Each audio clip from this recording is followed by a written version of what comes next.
இது ஒரு காஸ்மிக் லா. இந்த சட்டம் தெரியாமல் நம்ம வாழவே முடியாது. எப்படி இப்போ ஒரு சமுதாயத்தில் இந்த சமுதாய சட்டம் தெரியாமல் நம்ம சமுதாயத்தில் நிம்மதியாக வாழ முடியாது.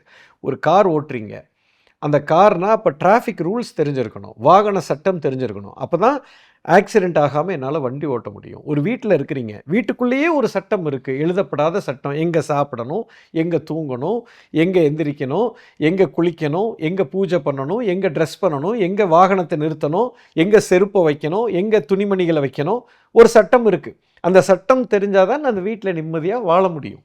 அதே போல் இந்த பிரபஞ்சத்தினுடைய விதிமுறைகளை தெரிந்து கொள்கிற அந்த ப்ராசஸ்க்கு பேர் தான் ஸ்பிரிச்சுவாலிட்டின்னு பேர்.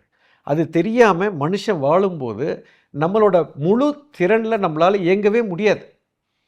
மனுஷனாக இருக்கிறவன் இன்னைக்கு பிரபஞ்சத்தில் இருக்கிற ஒவ்வொரு மனிதனும் 850 கோடி மக்கள் இன்னைக்கு ஜனத்தொகை இருக்குன்னா, சராசரி மனிதர்கள் அத்தனை பேரும் 1% தான் தன்னுடைய முழு திறனில் வேலை செய்கிறதா இன்றைக்கி விஞ்ஞானம் சொல்லுது. Science is saying, not my words, science has declared today. அப்போ 99% என்னுடைய முழு திறனை நான் வெளியே கொண்டு வரல. எதுக்காக வெளியே கொண்டு வரலன்னா, பிரபஞ்ச சட்டமும் த காஸ்மிக் லா அதிலிருந்து நான் விலகி நிற்கிறேன். அந்த சட்டத்திலேருந்து நான் விலகி நிற்கிறேன். அதனால் என்னுடைய முழு திறன் வெளியே வரமாட்டேங்குது. அப்போ அது கூட நான் அலைன் ஆகணும். எப்போ அலைன் ஆவேன்? அந்த சட்டம் புரிந்தால் தான் அலைன் ஆவேன். அந்த சட்டத்தை புரிந்து கொள்வது தான் ஸ்பிரிச்சுவாலிட்டி.